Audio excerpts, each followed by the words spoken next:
I don't care if it's a family wedding or what, but do you think it's acceptable to take a day off on the day of an important client's founding anniversary party?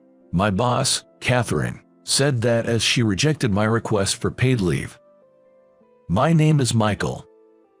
I graduated from college this year and joined a well-known major food company, famous for its TV commercials, and it's been 6 months since I started. I come from a single-parent family, living with my mom and my older sister. My mother, who works in a restaurant, doesn't earn much, and our family's life was tough when my sister and I were young. My sister, Elizabeth, 5 years older than me, didn't go to high school after finishing middle school. Instead, she got a job at a flower shop to help support our family along with our mother. So, I thought I have to work right after middle school, but my sister stopped me. You're smarter than me and you like studying, so make sure you go to college. I'll figure out about the tuition. Thanks to her, she paid for my education and I was able to attend college. That's how I landed a job at a big corporation. Now, she's getting married next month. As her only brother, I absolutely want to attend and celebrate. That's why I begged Catherine, my boss, bowing deeply. Please, it's my sister's wedding. She quit school after middle school to work and support our family, even paying for my college tuition. I really want to celebrate her wedding. But Catherine just sneered and laughed through her nose. Oh, your sister only finished middle school. Must have been quite a poor upbringing to have to work instead of going to high school. Unbelievably, Catherine started looking down on my family. Anyway, it's been decided long ago that everyone in our sales division attends the client's founding anniversary party, especially for newcomers. It's a chance to be remembered, so I can't approve any leave for any reason, she said, and then tore up my leave application. Really, young people these days take their jobs too lightly. She sighed with a stern look in her eyes.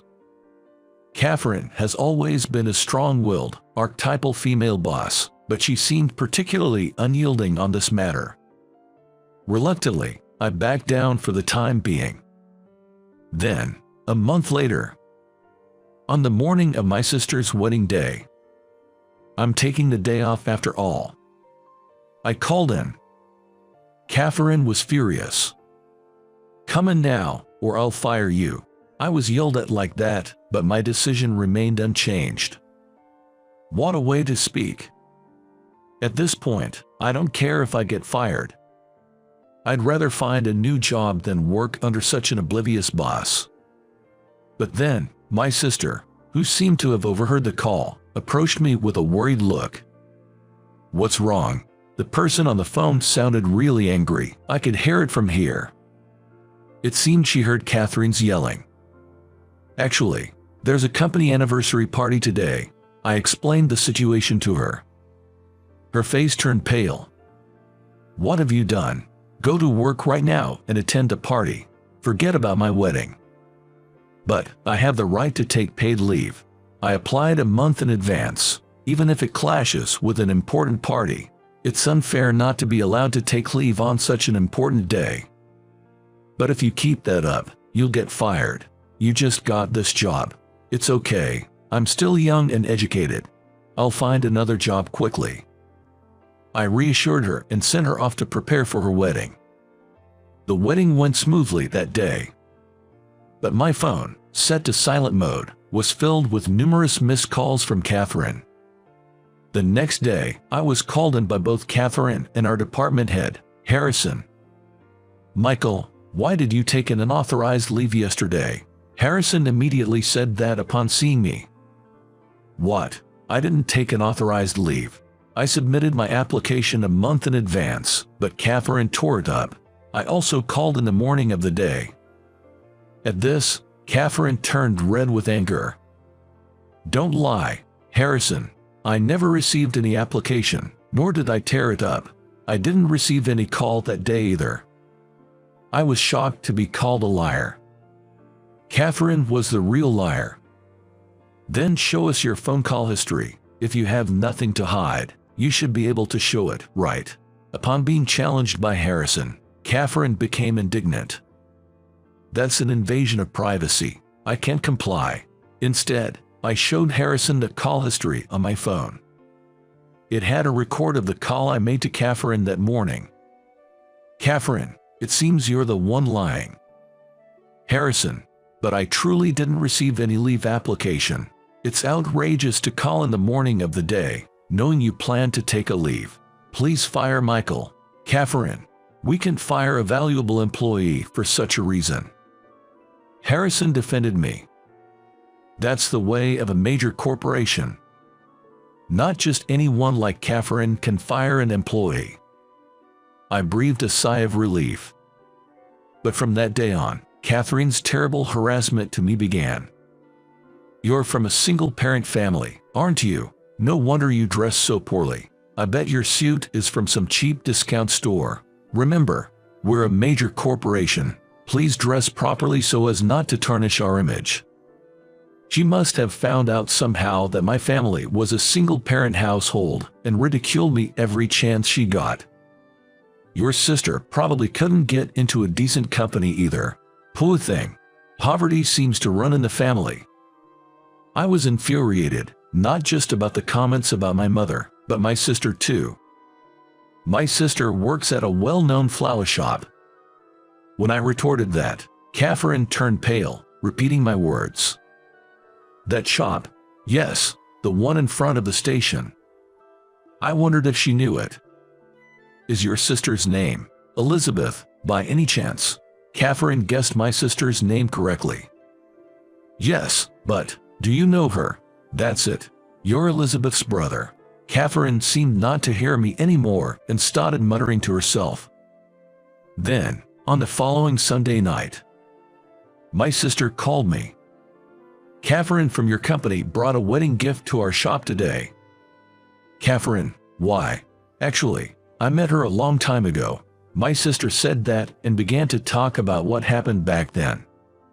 It was an incident that happened 5 years ago. My sister was working at the flower shop in front of the city station that day too. With no customers around at that time, my sister looked up at the pedestrian bridge in front of the station. There was a woman there, seemingly lost in thought. The woman didn't move from that spot for 20 minutes. Eventually, she made a motion as if to lean over the railing of the bridge. Below was a wide highway, with large vehicles like trucks speeding by. She was about to jump official. Realizing this, my sister rushed out of the shop, ran up the stairs to the bridge. She then looked into her face from the side and spoke to her gently and calmly so as not to provoke her. Ma'am, is something bothering you? I'm here to listen if you want to talk, anything at all. Oh, how about we go and have a drink together? I know a great place. My sister, seeing the woman in distress, took her hand and gently pulled her towards herself. She then went straight down the pedestrian bridge and back to the flower shop and told the manager why she was there and asked to be allowed to leave early. The manager graciously agreed. Afterward, my sister took the woman to a nearby pub and treated her a meal and some drinks. The best thing when you're feeling down is to eat something delicious and have someone listen to you. Saying so, my sister listened to her story. The woman, about a decade older than my sister at 35, shared that she had been abandoned by her live-in partner, whom she was planning to marry, leading her to despair. I've been dumped at this age, and now I probably won't ever get married. My life seems utterly hopeless. Saying that, she cried. My sister consoled her empathetically. I understand how sad and painful it is. I've been through a breakup too. It feels like the end of the world. As my sister showed empathy, the woman argued back. But you're still young. You have your whole life ahead. I don't have a future anymore. However, my sister continued to encourage her persistently. No, I don't think so.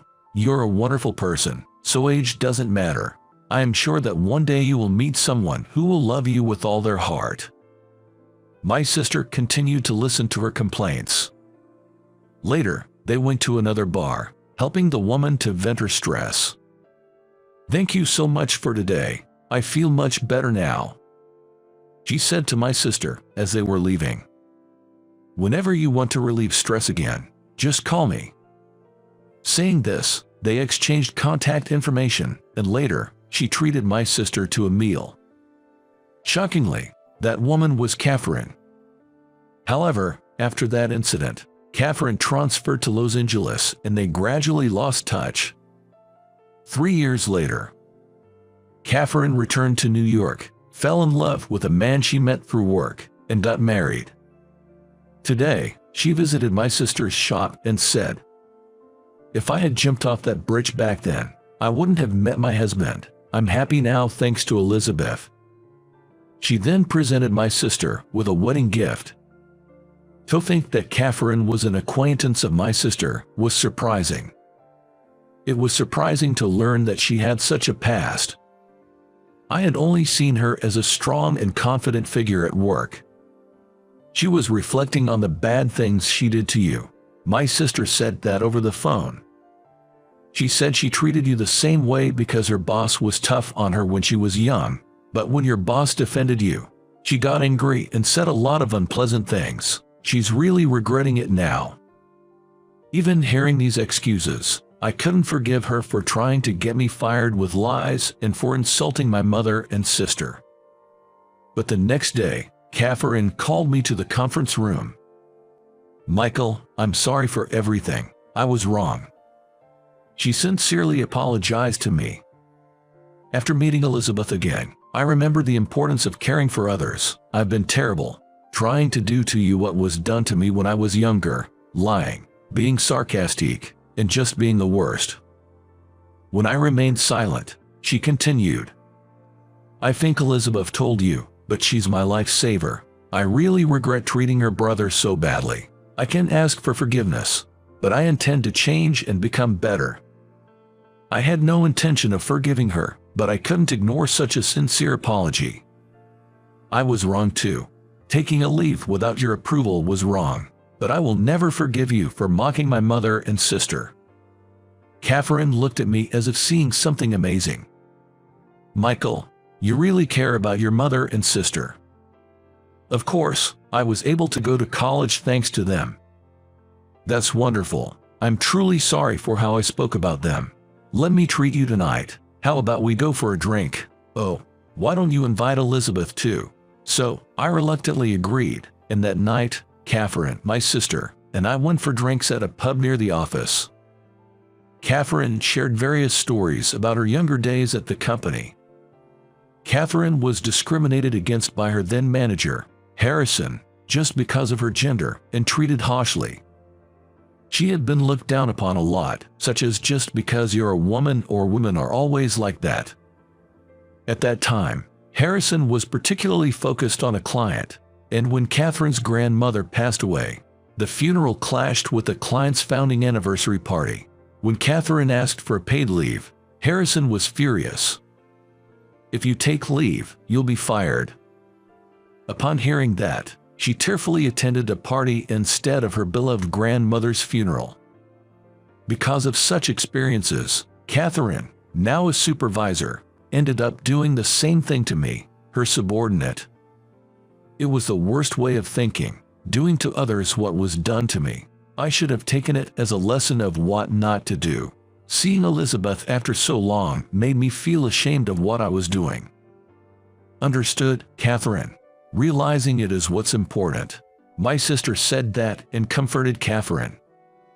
Looking at my sister, Catherine said, "I didn't know, but it was wrong of me to mock someone as good as you."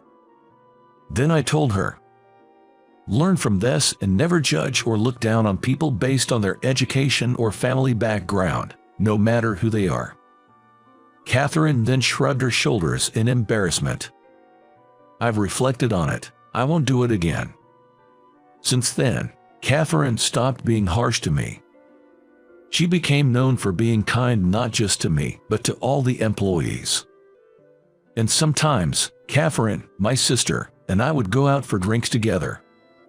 Thus, Catherine and I, while being supervisor and subordinate, built a good relationship without any awkwardness.